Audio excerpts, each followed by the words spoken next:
Welcome back, my friends. Today we're loading some 300 Blackout on the Dylan here. We are using the Lee 312155. This is made out of range scrap. We are sized down to 309, and these were water quenched after powder coating. We are using some Shooter's World heavy pistol powder. It's a very fine ball powder. It flows through the meter just mighty fine like. And this isn't a super dialed in load, but it functions really well, and it's soft on the brass and it works pretty well.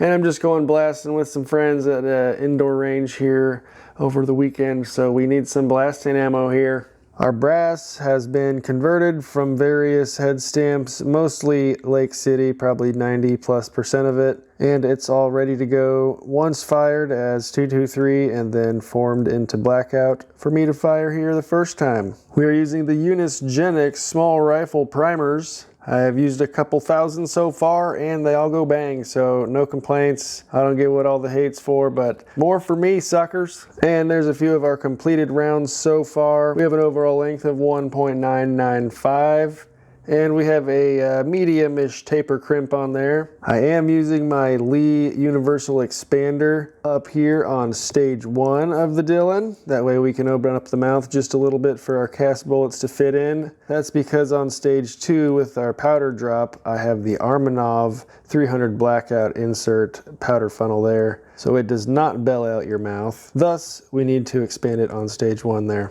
Nothing special here for the seating die, just your standard Lee seating die here. And then for crimping, I said we have a taper crimp. That is the Hornady seating and taper crimp die. However, you can see the seating stem is taken out, and we are taper crimping with it set up that way. I tried the Lee factory crimp die here, but it doesn't quite interface properly with the shell plate on the Dylan 550. So we had to go with the taper crimp. No big deal. They still work just mighty fine. However, I do like some factory crimp every once in a while. So pardon the mess on the bench. I got about 100 of these to crank out, so let's get to it. So I actually left the press set up here from last night. So let's check our powder measure real quick. We'll go ahead and see that we actually still have some in there. Yes, sir. Put back into the powder measure it goes. And we'll run her up there again. Get a new charge and weigh it out, just to make sure I knew where I'm at. And we don't need to push forward because we primed it last time. See? But there you are. The Finalizing looks a lot like a CCI 41 or a Remington or maybe a Winchester. And again, no complaints with the Gen X this far. Let's go ahead and measure our powder. And would you believe it or not, it's spot on. So we'll just, there we go, nice and charged up, ready to go. Put our locator pin back in here. And we'll just pop this guy out, looky there. Test him in our gauge. Ooh, a little sticky, what happened? Oh, it's because the brass has a freaking ding on the case head. Ha! It'll fit snugly, but pop it out. That'll feed just fine with the bolt going back and forth, all, you know, fully semi-auto-ly and all that. Not a problem. Here we go, brass, boom, bullet. Double check for powder.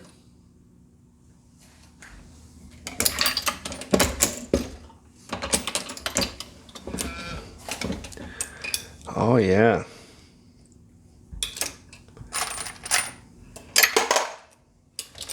Powder is not a very full case fill with only the small 12 grains I'm using, so it's hard to see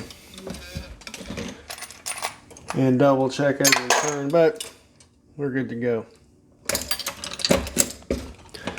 And also, if you noticed, I got a new handle. Ooh. The inline fabrication ergo handle. This thing is stinking awesome. I don't care what you say. He's very nice. Just double checking them primers are getting seated nice and flush. You know, just because we have a progressive doesn't mean we have to go as fast as we can pull the handle. So I often like to, you know, check the brass, make sure the primer feels nice, ensure that I got powder to drop, all that fun stuff. But once you get this bad boy dialed in, it's just smooth sailing. So with my range scrap alloy, we're coming in at 161 grains. So it's probably, more than likely, a softer alloy than the mold was designed around. But thanks to powder coating, we don't need as hard of an alloy as you traditionally would. Powder coating is magic. Now that doesn't mean your accuracy is still going to be like jacketed bullets. If you're pushing a soft bullet to like, you know, 2,000, 2,500, something crazy like that, it's going to shoot like, you know, going to be a mess. So hardness does still matter in that respect. But if you're just shooting pistol rounds or some lower pressure blackout blasting stuff at like, you know, lower velocities, you know, 1,600 or so, this is just fine for me. The paper can't tell a difference. So I don't mind using range scrap for most of my casting, really. You know, I've got some linotype and some harder stuff and whatnot, but if I don't have to use it, especially for, you know, like a higher volume blasting sort of situation, because, you know, every once in a while, old dummy's got to do some dude bro mag dumping of his own.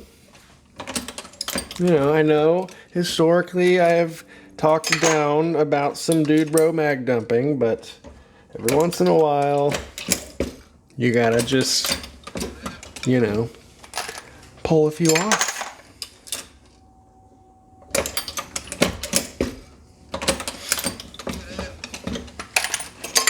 So thanks to casting here, this is going to be, you know, like a quarter of the cost. Because I'm going to call the bullets free. I don't care what you guys say about, yeah, you didn't calculate your time and all the equipment to do it. It's like, no, der. One, it's a hobby, so my time doesn't count. I'd be doing it anyways. And the tools to create the projectiles and everything I need to get to where I'm at loading my ammo now has far been paid off by doing this right here. This number of jacketed bullets would be like $30 freaking, whereas the cost of a mold, I've made, you know, 1,000 of them sitting over there with free lead I picked up out of the berm. So yeah, casting, great cost savings. If you're not already doing that, you need to hop on board with that real soon. But I mean, don't start taking my lead out of my berm, but you know, more people should enjoy casting than currently do, because there's some old stigmas about you gonna lead your barrel and leading is really bad and you're gonna shoot that lead bullshit. Yes, Bubba, I shoot pretty much 90% lead bullets. You gotta see some of these old guys at the range sometime when I'm like, 450 Bushmaster cast loads, and they're like, what? We're gonna Blackout cast loads, what? Yes, sir, that's right. I'm not like competing or doing anything serious, so casting is the way to go for me. Or if you're doing any kind of like high volume pistol competitions or anything like that. And furthermore, if you have an older milsurp or some kind of antique weapons, you can load up some cast rounds that are very mild and very nice shooting, and they'll go where you put them.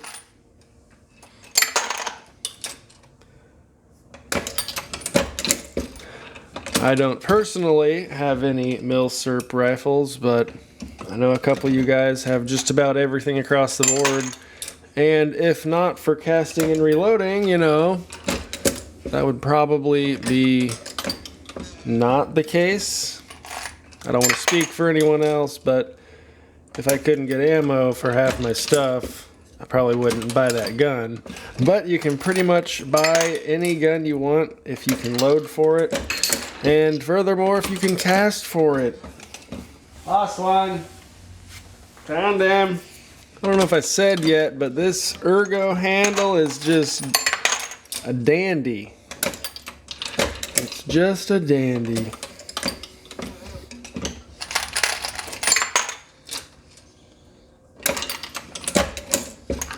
Let's check this next one here. Spot check.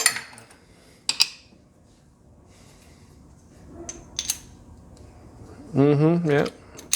Very nice. Bingo. Plunky, plunky, plunky. Well, that is a nice round right there, folks. Tell you what, look at that. Now, don't that purdy. I heard an old gentleman say that once. Don't that purdy. Yeah, yes, sir. Yes, that purdy.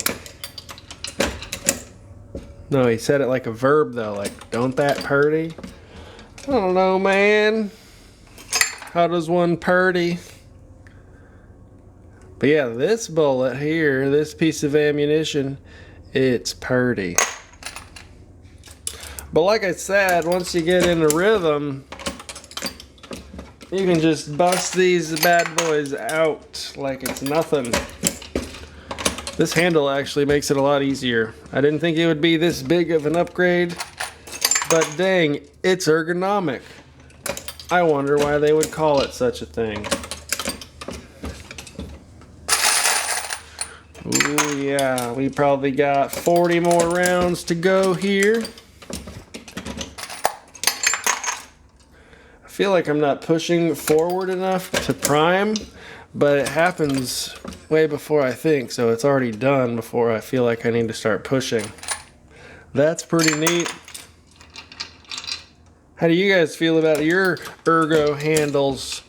And if you still have your standard handle, you're missing out here, man. I'm telling you what. Telling you what. Swoop. Let's give him another push. Ooh, what's there? Oh, he's a tight one. Oh, look, we're not quite seated. Didn't get that crimp completely out. Let's see if we can send him home here. Oh yeah, piece of cake. Spin him, keep him all nice and centered and concentric, and there you have him. Piece of cake. But after this firing, that primer pocket, he'll be ready to go.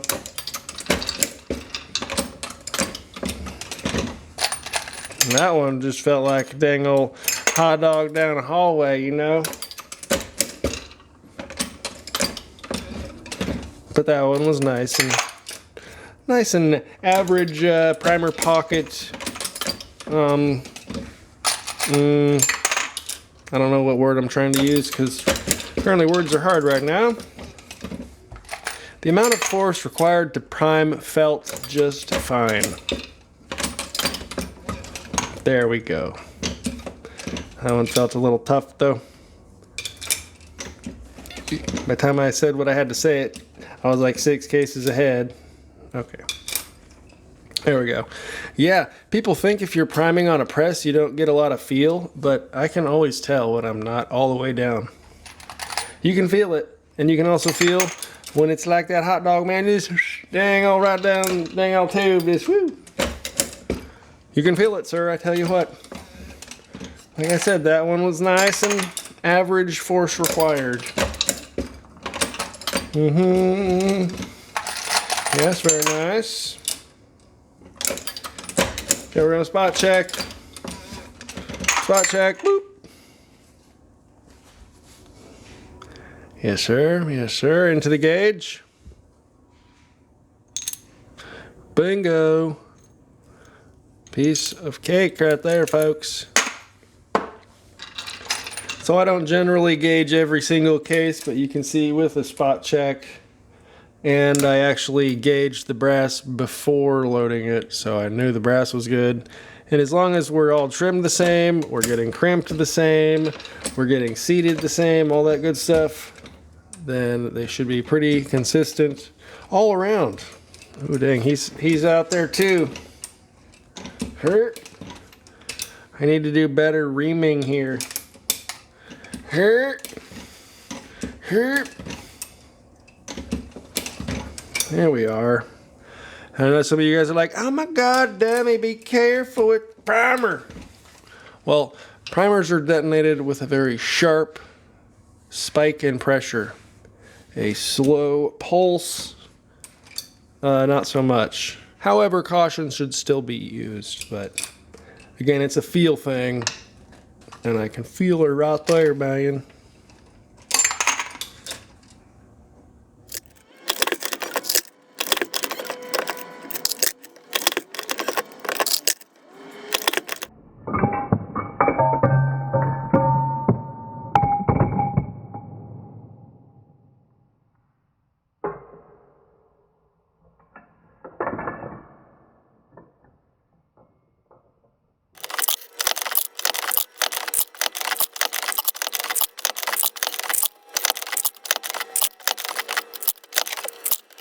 So I think that might have been the last primer. Let's have a look here.